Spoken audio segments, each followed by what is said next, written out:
नमस्कार, मैं रवीश कुमार। बिहार सहित कई जगहों पर हालात बेकाबू हो गए हैं। जिस तरह से दूसरे दिन हिंसा हुई है, उससे लगता है कि पहले दिन की हिंसा के बाद भी पुलिस की सतर्कता काफी नहीं थी, बल्कि प्रदर्शन का स्केल इतना व्यापक हो गया कि पुलिस कम नजर आने लगी।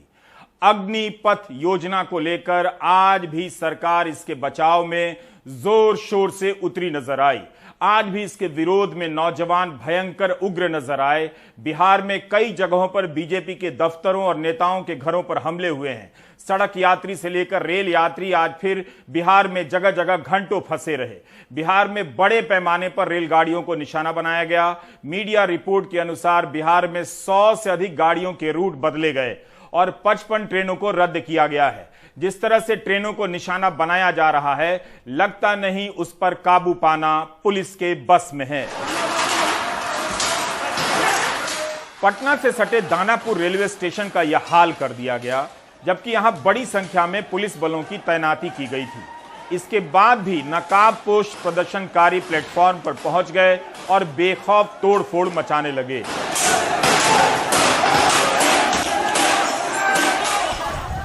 दानापुर में खड़ी फरक्का एक्सप्रेस को उपद्रवियों ने आग के हवाले कर दिया।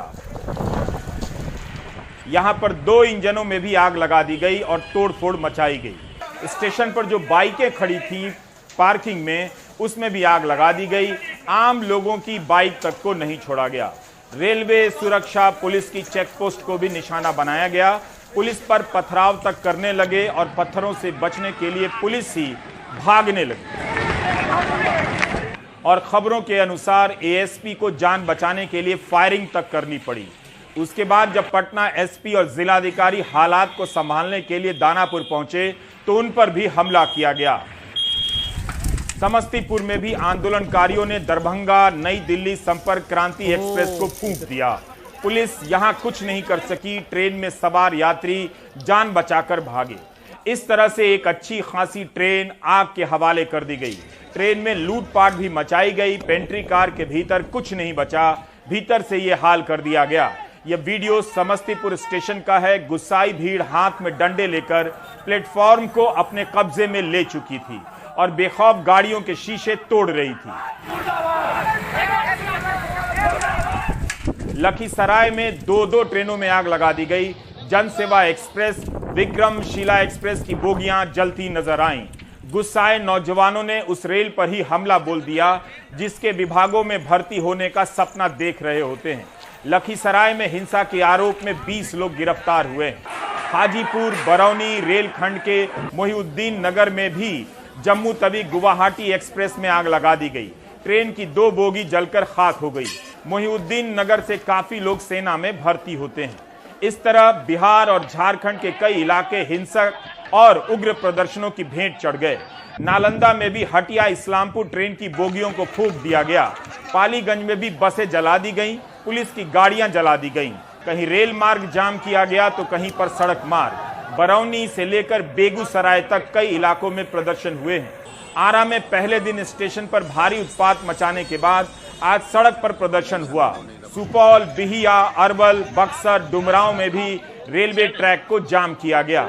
आरा के कुल्हड़िया में सासाराम पैसेंजर ट्रेन में आग लगा दी गई। 2 बोगियां जलकर खाक हो गईं। सासाराम में ही कुम्हऊ रेलवे स्टेशन के पास डोरियाव गुमटी पर रेलवे के सिग्नल सिस्टम में आग लगा दी गई है।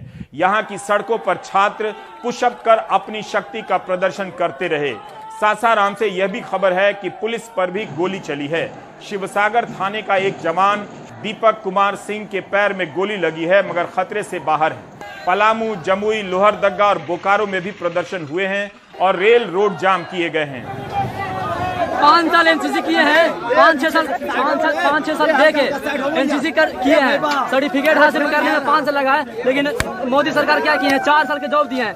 4 साल में क्या हम सबको बनेगा? कुछ बनेगा? 4 साल के बाद बेरोजगार रहेंगे, हम सबके बाल बच्चा भूख मरेगा। सभी युवाओं के लिए खिलवाड़ किया है। उनकी जिंदगी बेच दी गई है। 4 साल के लिए सरकारी नौकरी नहीं रही, प्राइवेट नौकरी बना दी गई है। 4 साल के लिए क्या कुछ करेंगे जवान? अब 4 साल नौकरी करेंगे, बाद में इनको निकाल दिया जाएगा। क्या खाएंगे, क्या शादी करेंगे आगे, और बच्चों को क्या खिलाएंगे? इनकी ज़िंदगी के साथ ये सीधा खिलवाड़ किया गया है। ये बहुत गलत है, बिल्कुल गलत है। पहले मोदी सरकार ने किसानों को मारा सभी को, अब जवानों की बारी है।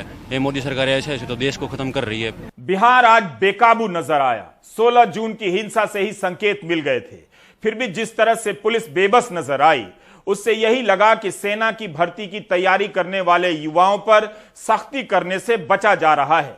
यह सही निर्णय हो सकता है, लेकिन उनकी नाराजगी बता रही है कि सरकार उनके गुस्से को कम समझ रही है। अभी भी सरकार को लगता है कि युवा अग्निपथ नाम की महान योजना को नहीं समझे हैं।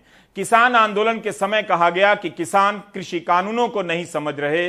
अग्निपथ के समय भी यही कहा जा रहा है कि युवा नहीं समझ रहे, जबकि युवा और किसान दोनों ही नोटबंदी काफी अच्छे से समझ गए थे। जो समाज नोटबंदी समझ सकता है, वो अग्निपथ क्यों नहीं समझ पा रहा है? इसका मतलब है समझाने की कोशिशों में कुछ कमी है। वैसे बिना देरी के यह काम ट्विटर पर शुरू हो चुका है। पूर्व केंद्रीय मंत्री, बीजेपी के सांसद और सेना से ही रिटायर्ड अधिकारी राज्यवर्धन राठौर का यह वीडियो सभी युवा ध्यान से सुने और इसमें बताए जा रहे फायदों को गिने।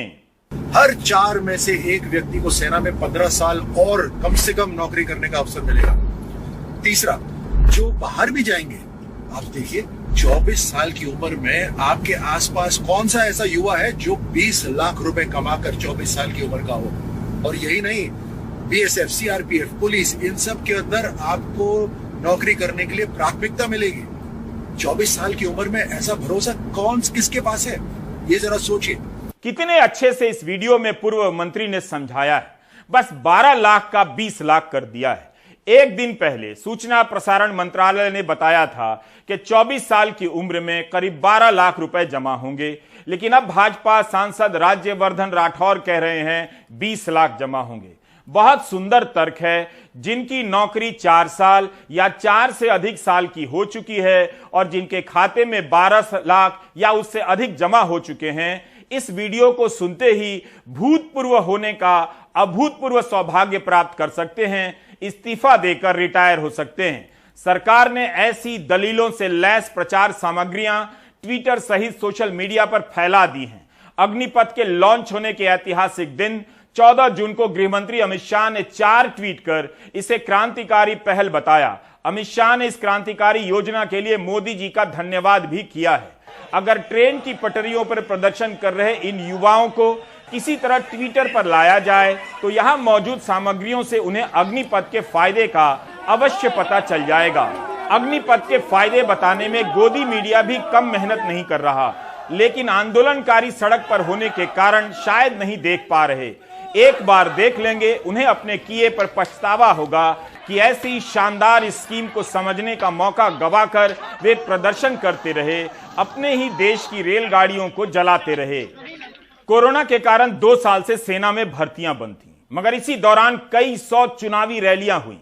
यूपी चुनाव के वक्त केंद्रीय मंत्री संजीव बालियान ने पत्र तक लिख दिया कि भर्ती शुरू की जाए और जिन नौजवानों की उम्र समाप्त हो चुकी है उन्हें 1-2 चांस दिया जाए।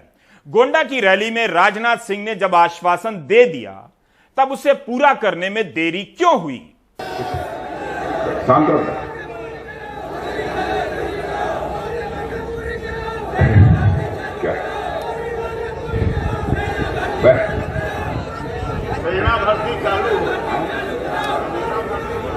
अच्छा होगी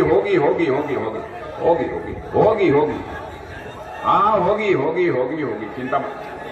अरे भाई होगी, सुन जाओ। हो गया, बोल दिए तो शांत हो जाओ। हेलो ए लड़के, होगी, बोल दिए तो शांत हो जाओ। होगी बोल दिए चिंता मत करो नौजवानों, तुम लोगों की चिंता हम लोगों की है। ठीक होगी कोरोना के कारण कुछ समस्याएं आ गई थी, होगी, चिंता मत करो। अब तो बोलो जोर से। बोलो भारत माता की।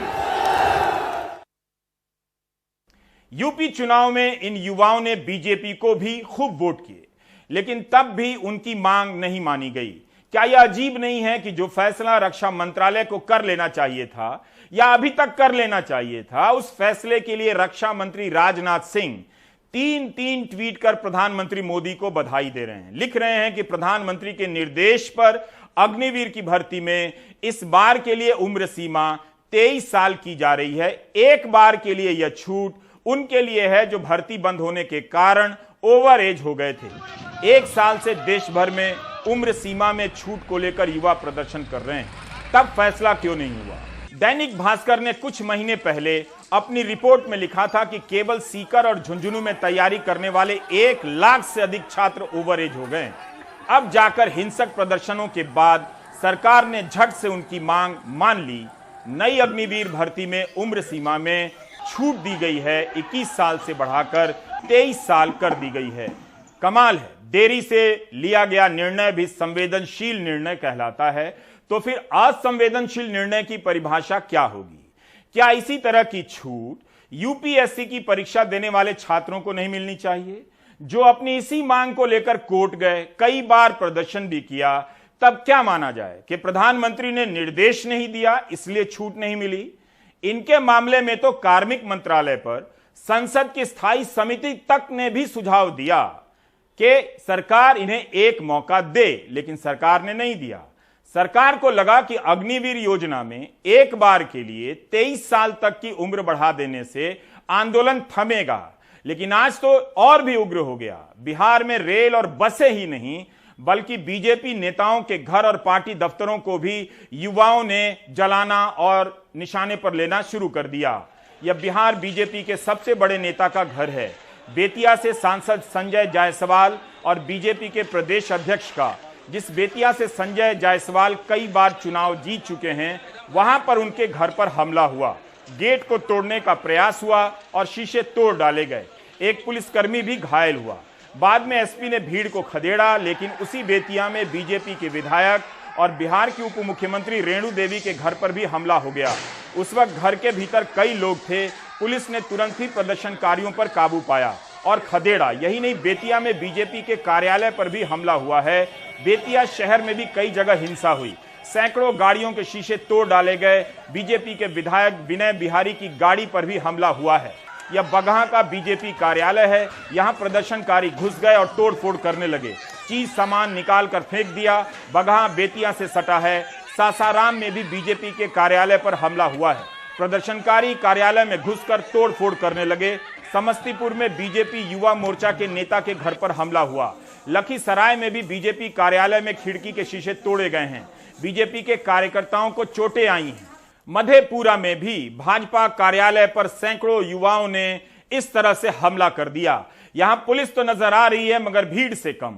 भीड़ ने इस नए बने कार्यालय में आग लगा दी और पथराव किया, जिसके कारण भीतर के सामान टूट गए। 16 जून को नवादा में बीजेपी के कार्यालय में आग लगा दी गई थी। विधायक की गाड़ी तोड़ दी गई। फिर से नवादा में पुलिस की गाड़ी जलाई गई है। यही कारण है कि पटना में बीजेपी के दफ्तर के बाहर सुरक्षा बढ़ा दी गई। इस पूरे योजना को पूरी दुनिया की सभी जगह की फौजें करती हैं और इसका मूल उद्देश्य यह होता है कि कभी कोई अगर देश पे संकट आ जाए तो हमारे पास एक 35 साल से कम में 20 लाख की एक और रिजर्व फोर्स रहे, जो कि देश के संकट में काम में आ सके। बिहार में बीजेपी जदयू की सरकार है, लेकिन इसके बाद भी कई जगहों पर बीजेपी के दफ्तरों और नेताओं के घरों को निशाना बनाया गया। मनीष कुमार ने बिहार की उप मुख्यमंत्री रेणु देवी से बात की। उनका कहना है कि अग्निपथ नौकरी नहीं है, बल्कि सेना की तरफ से कौशल विकास की ट्रेनिंग है। वापस लिया जाना चाहिए।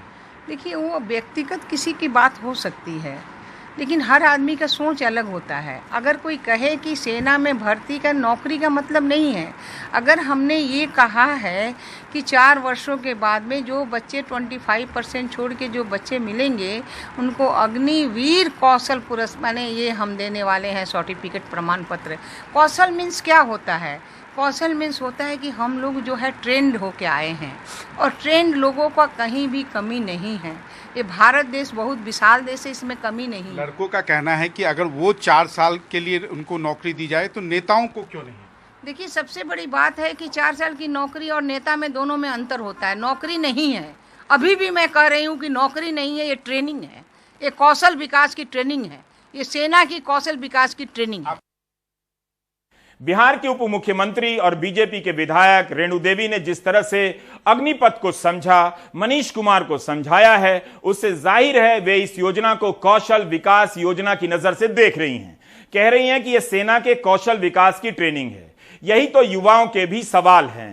जगह जगह तिरंगा लेकर शांतिपूर्ण प्रदर्शन भी हुए हैं।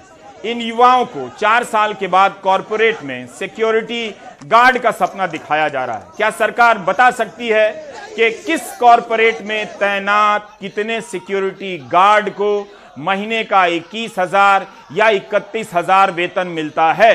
क्या सरकार को नहीं पता कि सिक्योरिटी गार्ड की सैलरी कितनी कम होती है? किस राज्य में इन्हें 21,000 की सैलरी मिलती है? न्यूनतम मजदूरी के हिसाब से अलग अलग राज्यों में कहीं 8,000 तो कहीं 16,000 की सैलरी मिलती है। हाउसिंग सोसाइटी के गेट पर तैनात सिक्योरिटी गार्ड की सैलरी पूछाइए। क्या सेना में 4 साल की ट्रेनिंग लेकर ये नौजवान 8,000 या 15,000 की सैलरी पर काम करेंगे? जब कौशल विकास के लिए 2015 से स्किल इंडिया चल रही है तो उसके रहते सेना को कौशल विकास का ट्रेनिंग सेंटर क्यों बनाया जा रहा है? एटीएम पे जॉब करता हूँ सर, 11,000 रुपये मिलते हैं और 4 मेंबर हैं हम। खर्च जाता है घर का, वो ये सर एक्सेप्ट करना पड़ता है ऐसे वैसे। क्या मानते हैं इसको क्या होना चाहिए? 14-15,000 रुपये तो होने चाहिए सर, 400 रुपये के बाद। 2 दिनों से हिंसा हो रही है। सरकार ट्विटर के जरिए युवाओं से बात कर रही है। युवाओं को समझना चाहिए कि कृषि कानूनों को प्रधानमंत्री या कृषि मंत्री ने प्रेस कॉन्फ्रेंस कर लॉन्च नहीं किया। उनकी घोषणा की गई थी, पहले अध्यादेश आया था, तब जाकर किसानों को पता चला। अग्निपथ योजना को लॉन्च करने के लिए प्रेस कॉन्फ्रेंस की तस्वीर फिर से देखिए। देश की रक्षा सेवा से जुड़े 3 सर्वोच्च अधिकारी प्रमुख शामिल हुए। रक्षा मंत्री, 3 सेनाओं के प्रमुख और सैन्य मामलों के अतिरिक्त सचिव। अगर अग्निपथ योजना वापस ली गई तो क्या इससे सेना को शर्मिंदगी नहीं होगी? सेना की पहचान पीछे हटने की नहीं होती है, आगे बढ़ने की होती है। अगर यह योजना वापस ली गई तो सेना प्रमुखों की बात खाली चली जाएगी। कृषि कानूनों की तरह अग्निपथ योजना का वापस लिया जाना आसान नहीं होगा। सरकार पर आरोप लगेगा कि बिना सोचे समझे एक योजना बनाई और उसे सेना प्रमुखों के हाथों लॉन्च करा दिया। जिस तरह से मंत्री अग्निपथ के लिए प्रधानमंत्री को बधाई दे रहे हैं, बाद में नहीं कह सकते कि फैसला केवल सेना प्रमुखों का था। नौजवान को फौज में 4 साल की एक मौका दे रहे हैं देश की सेवा करने के लिए, और मैं चाहता हूं कि जितने भी नौजवान अलग अलग जगह में हैं, अपना गांव में जाइए, शहर में जाइए। रिक्रूटमेंट प्रोसेस जल्दी चालू होने वाला है, आपको तैयारी करना है, क्योंकि एक कंपटीशन काफ़ी होता है। आपको पता है कि फ़ौज के अंदर भर्ती होने के लिए अभी टाइम है तैयारी करने के लिए, और कोई काम करने के लिए वेस्ट करने के लिए टाइम नहीं है। और जब फ़ौज के अंदर आता है तो उसको 6 महीने का ट्रेनिंग दिया जाएगा और 3.5 साल नौकरी करेगा। ये नौकरी फील्ड में हो, पीस में हो, हर जगह में उसको मौका मिलेगा। संदेश साफ और सख्त है, अग्निपथ योजना वापस नहीं होगी। नया दौर आ गया है। युवाओं ने एक गलती कर दी, हिंसा से बचना चाहिए था। हिंसा का स्केल इतना व्यापक है कि बहुत मुश्किलों से पुलिस ने हालात संभाले हैं। बेशक पुलिस कम पड़ गई। पुलिस की कार्रवाई से लगता है कि आज बिहार और यूपी में संयम और विवेक से काम लिया गया है। हमारे सहयोगी अदनान ने बताया कि यमुना एक्सप्रेसवे पर अलीगढ़ के पास टप्पल में बड़ी संख्या में प्रदर्शनकारी जमा हो गए। पुलिस की मौजूदगी के बाद भी यमुना एक्सप्रेसवे पर रोडवेज की 4 बसों को क्षतिग्रस्त कर दिया गया। किसी में आग लगा दी गई, किसी को पलट दिया गया। क्या इन युवाओं में योगी की पुलिस का डर खत्म हो गया है? कई घंटों तक यहां जाम रहा। हालात किसी तरह से काबू में आए तो गुस्साए नौजवान टप्पल के जट्टारी चौकी पहुंच गए और वहां हिंसा और आगजनी की पुलिस की गाड़ी जला दी। यहां पुलिस के सर्किल अफसर राकेश सिसोदिया सहित कई पुलिसकर्मी घायल हो गए। अटारी पंचायत के चेयरमैन और भाजपा नेता राजपाल सिंह की स्कॉर्पियो गाड़ी भी जला दी गई। लेकिन सभी जगह पर हमारे अधिकारियों ने बहुत ही संयम का परिचय देते हुए और जो विरोधकर्ता थे, जो छात्र थे, उनके साथ में लगातार संवाद बनाए रखा। यही नतीजा था, इसी का नतीजा था कि लगभग सभी जगहों पर छात्रों ने अधिकारियों की बात समझते हुए वो लोग वापस गए। यहाँ पर जट्टारी में, थाना अलीगढ़, जनपद अलीगढ़ में इन छात्रों के साथ में कुछ उपद्रवी तत्व भी मिल गए। इन उपद्रवी तत्वों ने सवेरे पहले हिंदू गाड़ियों में आगजनी की और जब बल प्रयोग किया तो तितर-बितर हो गए।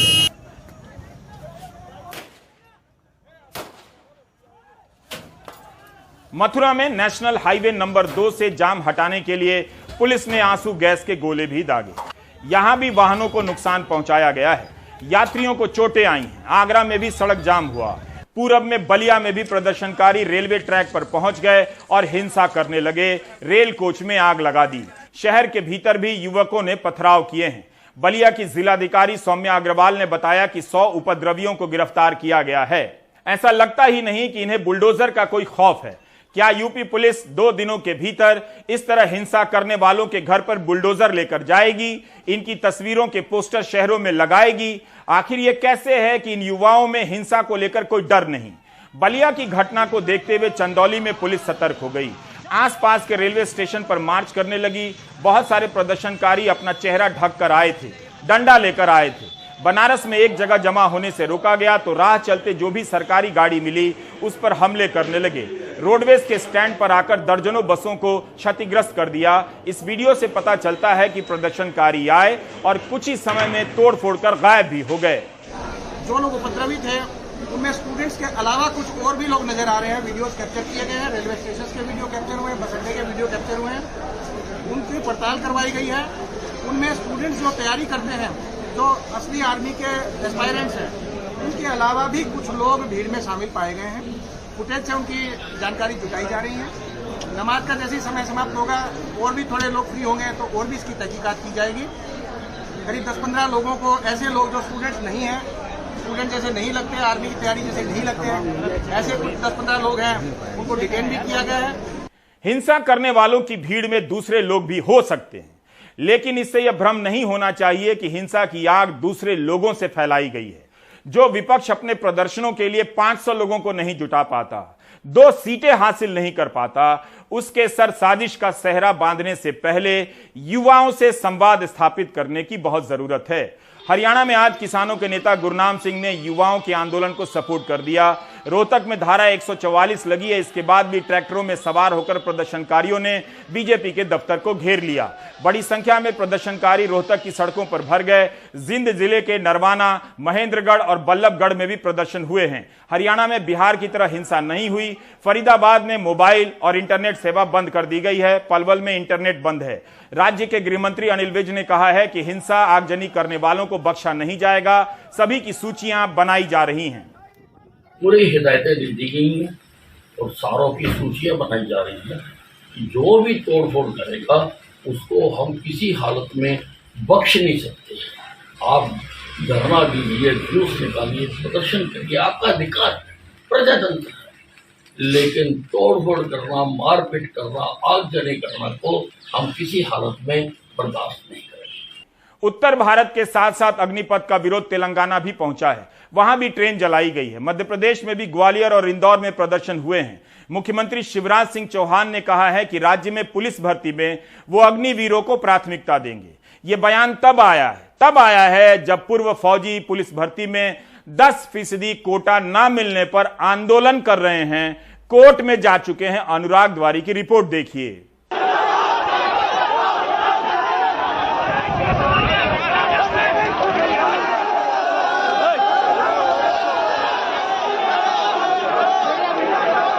अग्निपथ योजना के अंतर्गत सेना में भर्ती होंगे जिनको अग्निवीर कहा जाएगा।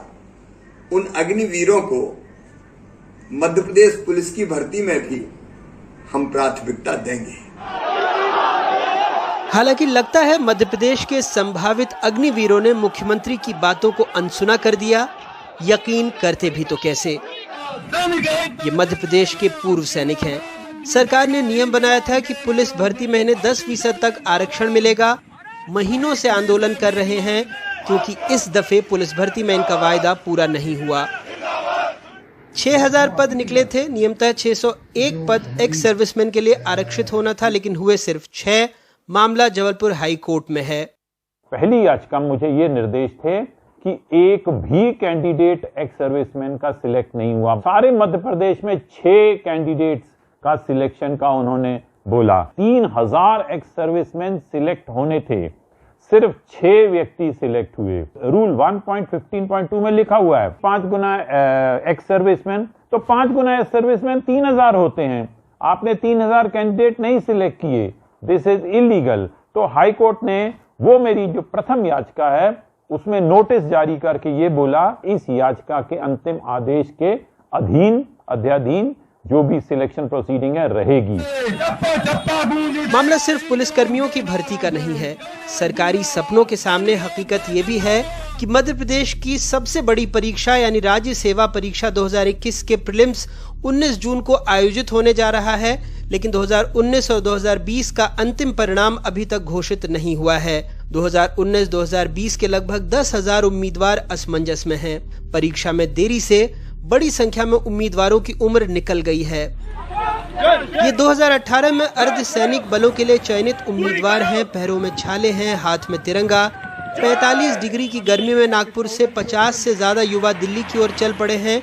इन उम्मीदवारों का कहना है कि वो पूरी प्रक्रिया में पास हैं, लेकिन भर्ती नहीं हो रही है। इनकी टी शर्ट पर लिखा है वर्दी दो या अर्थी दो। अग्निपथ योजना शुरू होते ही मध्य प्रदेश के मुखिया का बयान आ गया। ये और बात है कि पूर्व सैनिकों के मामले में बार बार पूछने पर भी सरकार की तरफ से कोई प्रतिक्रिया नहीं मिली। ये भी और बात है कि मध्य प्रदेश में अकेले सरकारी स्वीकृत पद ही 1 लाख से ज़्यादा हैं जो खाली हैं। शिक्षक से लेकर पटवारी तक बार बार आंदोलन कर रहे हैं, लेकिन उन्हें मिल रही है तो सिर्फ लाठियाँ और ज़्यादा पूछने पर एक नई तारीख। जबलपुर से अपने सहयोगी संजीव चौधरी और भोपाल से कैमरा पर्सन रिजवान खान के साथ अनुराग द्वारी, एनडीटीवी इंडिया। पिछले शुक्रवार को प्रदर्शनों के दौरान जो हिंसा हुई और इस शुक्रवार को हिंसा और आगजनी हुई, दोनों के कवरेज में अगर आप गोदी मीडिया की भाषा देखेंगे तो काफी अंतर नजर आएगा। पिछले शुक्रवार को हिंसा और पत्थरबाजी की घटना की खबर आते ही तुरंत आतंकवादी से लेकर उग्रवादी का इस्तेमाल होने लगा। इस शुक्रवार को काफी संयम के साथ उपद्रवी का इस्तेमाल हुआ है। ज्यादातर जगहों पर आंदोलनकारी प्रदर्शनकारी का ही इस्तेमाल हुआ, नाराज युवकों का इस्तेमाल हुआ। गोदी मीडिया के स्क्रीन पर पिछले और इस शुक्रवार को सुर्खियां लगाते वक्त जिस भाषा का इस्तेमाल हुआ है उसका अध्ययन जरूरी है। मिसाल के तौर पर एक अंग्रेजी चैनल ने लिखा है, Agnipath protesters block a road in east UP's Deoria, do pushups on the road. यह हेडलाइन कितनी लोकतांत्रिक और उदार है। पिछले शुक्रवार के हिंसक प्रदर्शनों को लेकर कुछ हेडलाइन इस तरह से थी, बुलडोजर का प्रहार, योगी का संदेश तैयार, क्यों चलाई गोली, मौलाना की कैसी बोली, जहां से पत्थर वहां से बुलडोजर, बुलडोजर घर घर दंगाई थर थर, पत्थरबाजों बुलडोजर घर को पत्थर कर देगा, ऑर्डर क्लियर, गुनाह पत्थर तो सजा बुलडोजर, योगी राज में उपद्रवियों पर प्रहार। अब इसी गोदी मीडिया की इस शुक्रवार की हेडलाइन देखिए। पिछले शुक्रवार को खुलकर दंगाई, उपद्रवी और उनके खिलाफ बुलडोजर और गोली का इस्तेमाल होता है। मौलाना की बोली तक से गोदी मीडिया बमक गया। लेकिन इस शुक्रवार की भाषा बहुत लोकतांत्रिक है। किसी को बुलडोजर से कुचले जाने के लिए तैयार रहने को नहीं कहा जा रहा, न गोली खाने के लिए। यह इस शुक्रवार की भाषा है जो चैनलों की हेडलाइन पर चली है। आक्रोश का अग्निपथ, क्यों भड़के अग्निवीर। अग्निपथ योजना की अग्नि परीक्षा, अग्निपथ योजना से फायदा या नुकसान, बेहद चालाकी से इस शुक्रवार गोदी मीडिया की भाषा बदल जाती है। एक और बड़े गोदी चैनल की सुर्खियां देखिए, आक्रोश का अग्निपथ, अग्निपथ यूपी से बिहार तक बवाल, अग्निपथ के खिलाफ विरोध, भारी तोड़फोड़ जारी, अग्निपथ से शहर शहर आक्रोश, संपर्क क्रांति जलाने वाले क्रांतिकारी हैं, प्रश्नवाचक चिन्ह। इन्हें आतंकवादी उपद्रवी लिखने के बजाय सवाल किया जा रहा है कि ट्रेन जलाने वाले क्रांतिकारी हैं। क्या आप अब भी भाषा का यह खेल नहीं समझे? एक समुदाय को लेकर गोदी मीडिया कितनी आसानी से आतंकवादी से उपद्रवी लिख रहा है, उग्रवादी लिख डालता है, लेकिन उसी तरह की हिंसा को लेकर एक समुदाय के लिए इन शब्दों का इस्तेमाल नहीं करता।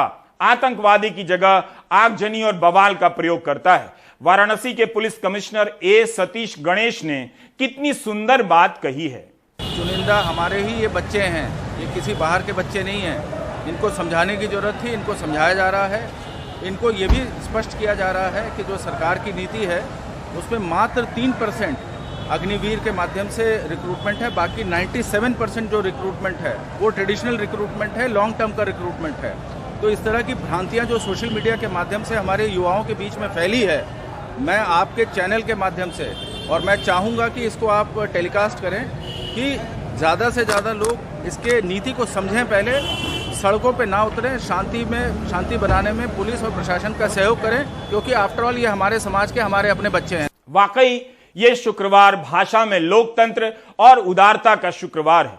पुलिस कमिश्नर ने कितनी सुंदर तरीके से यह बात कही, हमारे ही ये बच्चे हैं। गोदी मीडिया को प्रेरणा लेनी चाहिए, जो पिछले शुक्रवार को हिंसा होने पर हमारे ही नागरिकों को उग्रवादी, दंगाई, बलवाई बोल रहा था। पुलिस कमिश्नर ए सतीश गणेश को यही बात गोदी मीडिया को समझानी चाहिए कि पिछले शुक्रवार को भी हमारे ही नागरिक थे, उन्हें समझाने की जरूरत थी कि आस्था के नाम पर हिंसा करने की कोई जरूरत नहीं। सेना में भर्ती की तैयारी करने वाले युवा हिंसा के जरिए खुद को युवाओं से अलग थलग कर रहे हैं। हिंसा करने से सारी बहस हिंसा को लेकर होने लगेगी। 19 जून को क्लैट की परीक्षा है। कानून की पढ़ाई करने के लिए परीक्षा होती है। अगर हिंसा से ट्रेनें नहीं चलेंगी तो परीक्षार्थियों पर बुरा असर पड़ेगा। अग्निपथ योजना का विरोध ही करना है तो शांति का रास्ता बेहतर है, वरना मुकदमों और पुलिस की सख्ती में फंसते चले जाएंगे। बिहार में 18 जून को राष्ट्रीय जनता दल और वाम दलों ने बंद का ऐलान किया है। तेजस्वी यादव ने ट्वीट कर सवाल पूछा है कि 4 साल के ठेके पर बहाल होने वाले अग्निवीरों को 1 साल में क्या 90 दिनों की छुट्टियां मिलेंगी। कांग्रेस नेता राहुल गांधी भी ट्विटर के जरिए सक्रिय हैं। राहुल ने ट्वीट किया है कि अग्निपथ नौजवानों ने नकारा, कृषि कानून किसानों ने नकारा, नोटबंदी अर्थशास्त्रियों ने नकारा, जीएसटी व्यापारियों ने नकारा। देश की जनता क्या चाहती है ये बात प्रधानमंत्री नहीं समझते, क्योंकि उन्हें अपने मित्रों की आवाज के अलावा कुछ सुनाई नहीं देता। वरुण गांधी ने भी बयान जारी किया है कि नौजवान अपनी बात रखें लेकिन हिंसा छोड़ दें। आपकी मांगों को सरकार तक पहुंचाने के लिए जो भी करना पड़ा मैं करूंगा। हम सब साथ साथ चलेंगे, पर अहिंसा की राह पर।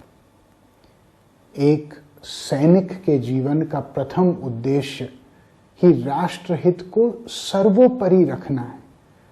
ऐसे में राष्ट्र की संपत्ति को किसी भी तरह की क्षति पहुंचाकर हम अपनी मांग रखें, यह नैतिक रूप से गलत होगा।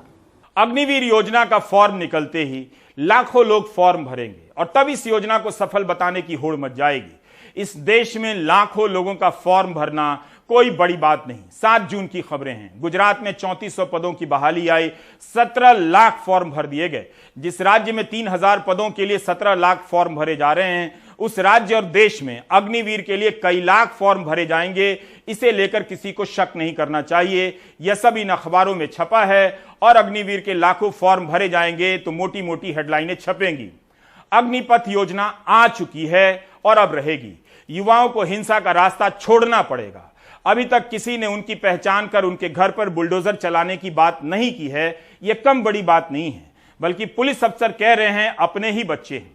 इतनी हिंसा के बाद आप युवाओं को इतना प्यार मिल रहा है, यह काफी है कि आप हिंसा छोड़ दें और आप दर्शक ब्रेक ले लें।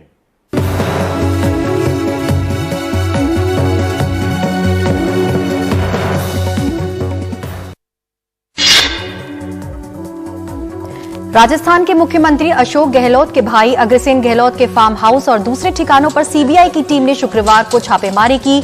सीबीआई टीम के 10 अधिकारी अग्रसेन गहलोत के मंडोर स्थित फार्म हाउस पर पहुंचे। कुछ दिन पहले ही सीबीआई की तरफ से एफआईआर दर्ज की गई थी और उसी मामले में टीम जांच करने पहुंची। इस मामले में कई लोग आरोपी हैं। इस मामले में प्रतिक्रिया देते हुए राजस्थान के मुख्यमंत्री अशोक गहलोत ने कहा है कि परिवार के लोगों का क्या कसूर है। मेरे परिवार और मेरे भाई का राजनीति से कोई लेना देना नहीं है। पिछले 40 से 45 सालों से मेरा भाई अपना खुद का व्यवसाय कर रहा है। किसी भी तरह से वो राजनीति में शामिल नहीं है। मनी लॉन्ड्रिंग मामले में दिल्ली के स्वास्थ्य मंत्री सत्येंद्र जैन की मुश्किलें कम होती नहीं दिख रही हैं। प्रवर्तन निदेशालय ने सत्येंद्र जैन के सहयोगियों के आधा दर्जन ठिकानों पर छापेमारी की है। ईडी सूत्रों के मुताबिक इसमें सत्येंद्र जैन का ठिकाना भी शामिल है। सत्येंद्र जैन इस समय दिल्ली के तिहाड़ जेल में बंद हैं।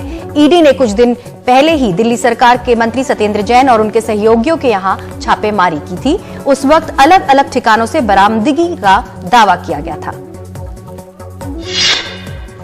अरुणाचल प्रदेश में भारी बारिश के चलते लैंडस्लाइड होने से राज्य के चांगलांग से असम को जोड़ने वाला नेशनल हाईवे की सड़क का बड़ा हिस्सा टूट गया है। इसकी वजह से हर तरह के वाहनों की आवाजाही रुकी हुई है।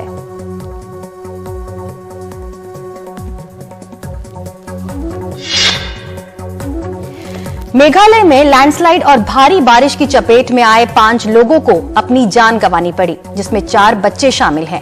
सरकार ने हालात संभालने के लिए राज्य के 4 प्रांतों के लिए अलग अलग 4 कमेटी बनाई है। असम में कल 25 जिलों के 11 लाख से ज्यादा लोग बारिश से प्रभावित हुए हैं। राज्य के 1700 से ज्यादा गांव बाढ़ जैसे हालात का शिकार हैं।